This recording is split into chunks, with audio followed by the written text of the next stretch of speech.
أشهد أن لا إله إلا الله۔ بسم اللہ الرحمن الرحیم۔ السلام علیکم۔ انعام رمضان میں آپ ناظرین کو خوش آمدید۔ سیگمنٹ ہے حکام دین۔ ہمارے ساتھ موجود ہیں مفتی صاحب حضرت مولانا مفتی حافظ افضال الحق قیانوی دامِ البرکاتہ۔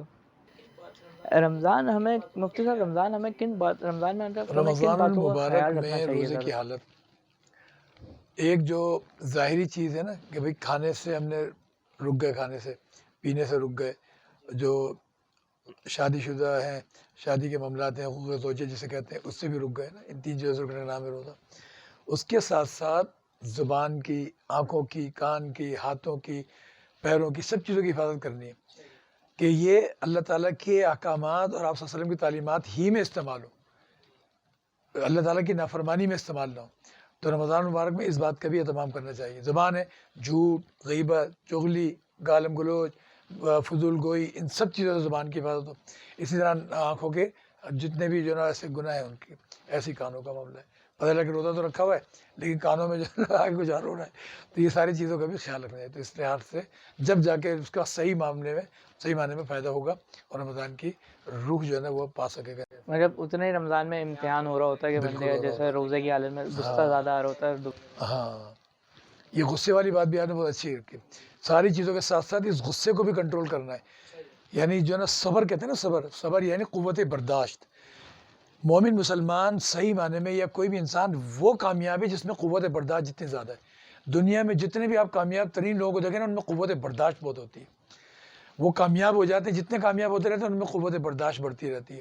اور یہ جو چڑچڑا پن ہے، غصہ ہے، یہ ہماری انا، میں اور ہوں ہے، اور روزہ سب سے زیادہ اسی چیز کو ختم کرنا چاہتا ہے۔ اور ابدیت نام ہی اپنی انا کو ختم کرنے کا ہے کہ اللہ ہی سب کچھ ہے، اللہ ہی کی عظمت، اللہ ہی کی بڑائی، اللہ ہی کی الوہیت، اسی کے لیے سب کچھ کرنا ہے ہمیں۔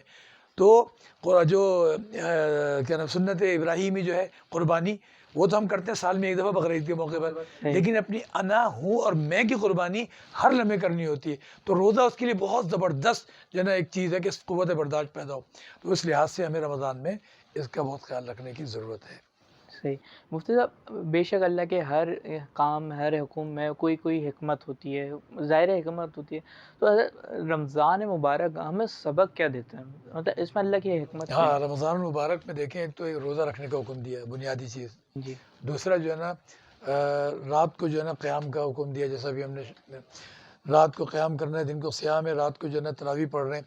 صحیح۔ تو ایک طرف ہمیں جو روزہ ہم نے رکھا نا، روزہ رکھنے سے ہمیں یہ معلوم ہوا کہ جیسا حضور نے فرمایا وَهُوَ شَهْرُ الصَّبْرِ وَالصَّبْرُ ثوابُهُ الجنہ، کہ یہ مہینہ صبر کا مہینہ ہے اور صبر کا بدلہ جنت ہے۔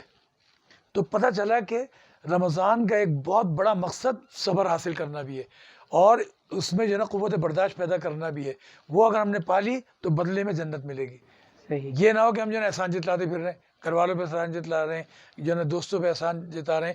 روزہ رکھیں، بڑے نارمل طریقے سے رہیں، بڑے فریش انداز میں رہیں، سکون میں رہیں۔ کوئی اگر کمزوری پیش آ رہی ہے، تھکاوٹ پیش آ رہی ہے، تو آدمی تھوڑا سا آرام کر لے اور کچھ جو ہے نا عبادات نارمل انداز سے کرے، عبادات بھی، نمازیں بھی، نمازیں با جماعت ہوں مردوں کی، اور ایسی عورتیں جو ہے نا خواتین اپنے گھر میں وقت سے نمازیں ادا کریں۔ اسی طریقے سے تلاوت کا ایک معمول رہے۔ عام نارمل روٹین اگر ہے، انسان زیادہ تیز نہیں پڑھ سکتا تو 3 رکوعات تو کم از کم ختم کرے، ہر اشرے کے حساب سے ایک قرآن ہو جائے باقی جو ہے نا۔ اس کے علاوہ یہ کہ جب یہ چیزیں کریں گے ہم، تو پھر ہمیں جو ہے نا رمضان کیا سبق دیتا ہے، رمضان سے کیا ملتا ہے، کیا ثمرہ ملتا ہے، پھر ہمیں آخرت کا بھی، دنیا کا بھی پھر نتیجہ ملے گا۔ اور اگر فضول وقت ضائع کر دیا تو عام دنوں کی طرح وہ بھی آئے گا اور چلا جائے گا۔ مطلب بعض لوگوں نے ایک سوالات بھی آتے تھے کہ رمضان میں غصہ کو کنٹرول کرنے کے لیے اگر ہم اپنا دماغ کو کہیں اور ڈائیورٹ کریں، جیسے گیم وغیرہ ہو گیا رمضان میں، تو مفتی صاحب اس میں آپ کیا دیکھتے ہیں؟ وقت بڑا قیمتی ہے، انسان کی زندگی کا ایک لمحہ قیمتی ہے۔ جو بچے ہیں نا، بچپن میں جو چیز وہ کر رہے ہیں نا، پھر اس کے بعد اللہ تعالیٰ کے علاوہ کوئی ان سے وہ چیز نہیں چھڑوا سکتا۔ جوان ہے، جوانی میں آپ کی جو عادت پڑ گئی نا، اگر عبادت کی عادت آپ نے ڈالی ہے ترتیب سے، وہ رہے گی. اس کے علاوہ ہٹا کے کوئی چیز اپنے دماغ کو، فکر کو، خیال کو، اپنی عادتوں کو کسی اور چیز میں مصروف کر دیا نا، اپنی توانائیوں کو کسی اور چیز کے لیے وقف کر دیا، پھر وہی رہے گی. تو اس لیے ایک مومن مسلمان ہونے کے ناطے، حضور کا غلام ہونے کے ناطے اور اللہ تعالیٰ کے بندہ ہونے کے ناطے، بندگی میں ہم انبیاء کرام کو دیکھیں کہ بندگی کس انداز سے کی جاتی ہے، کس طرح فدا ہو جاتا ہے. اور آقا اور غلام کے رشتے میں صحابہ کرام کو دیکھیں، اہل بیت کو دیکھیں، صحابیات کو دیکھیں، ازواج مطہرات کو دیکھیں کہ آقا اور غلام کا رشتہ کیا ہوتا ہے. وہ ان کو سامنے رکھ کر اس رمضان کو بھی ہم بالکل بھرپور طریقے سے آقا کی غلامی کا حق ادا کریں اور اللہ تعالیٰ کی بندگی کا حق ادا کریں. کیونکہ زندگی آمد بھرائے بندگی، زندگی بے بندگی شرمندگی. سبحان اللہ. جی تو یہ ہے. جی مفتی صاحب، آج کا دن اور کل کا دن، مطلب غیر رمضان اور رمضان، ڈفرینس ہے مفتی صاحب؟ دیکھیں، ایک کوئی موقع ایسا ہوتا ہے کہ جس میں جو ہے نا ایک انسان عام زندگی ایک روٹین میں چل رہا ہوتا ہے، لیکن ایک موقع ایسا آتا ہے کہ وہ خاص تقریب کا موقع ہوتا ہے. تو تقریب کے دن کی تیاری کچھ اور ہوتی ہے اور ایک نارمل چیز کی اور ہوتی ہے. آپ کسی دوست سے ملنے جا رہے ہیں تو نارمل، لیکن اسی دوست کی شادی ہو اور تقریب ہو تو آپ کیسے جائیں گے اور کتنا اہتمام ہوگا، وقت کا خیال ہوگا، ہر چیز کی پاسداری ہوگی. اب اللہ تعالیٰ نے اپنے اہل ایمان بندوں کے لیے کہتے ہیں سال بھر، حضور نے فرمایا سال بھر رمضان کی تیاری کی جاتی ہے، جنت کو آراستہ کیا جاتا ہے. اور جناب ان دنوں میں جہنم کے تمام دروازے بند کر دیے جاتے ہیں پورے رمضان میں اہل ایمان کے لیے، روزے داروں کے لیے، اور جنت کے 8 دروازے کھول دیے جاتے ہیں روزے داروں کے لیے. تو ایسا اہتمام ہے. تو اس اہتمام سے پتہ چلا کہ خاص جو ہے نا تقرب کا زمانہ ہے، خاص جو ہے نا معاملات ہیں، شیاطین کو جکڑ کے زنجیروں باندھ کے سمندروں میں پھینکوا دیا جاتا ہے. تو یہ اہتمام ہے. تو جس طرح ہم ایک عام تقریب کے لیے، دنیاوی تقریب کے لیے ایک الگ سے اہتمام کرتے ہیں عام روٹین کے علاوہ، تو اسی طرح سے رمضان کے جو علاوہ 11 مہینے اس میں، اور جب رمضان کا مہینہ آیا 12واں مہینہ، تو اس میں جو ہے نا یہ عبادت کا موسم ہے، قرآن کریم کے جو ہے نا پڑھنے کا، تلاوت کرنے کا، تراویح میں بھی پڑھنے کا اور ویسے بھی کرنے کا موسم ہے. تو یوں جو ہے نا اس ترتیب سے ہمیں رمضان میں اور غیر رمضان میں بہت بڑا فرق محسوس کرنا چاہیے کہ اس میں ہماری ہر چیز الگ سلگ ہو. اور کرتے بھی اہل ایمان کہ لباس پوشاک کا بھی اہتمام ہو رہا ہے، عبادت کا بھی اہتمام ہو رہا ہے، اور جناب روٹین بھی چینج کر لی، دفتری معاملات ہیں، تعلیمی معاملات ہیں، گھر کے معاملات ہیں، تو نمازوں کے حساب سے اس کو سیٹ کر لیا، اور جمعوں کے اہتمام الگ ہو رہے ہیں.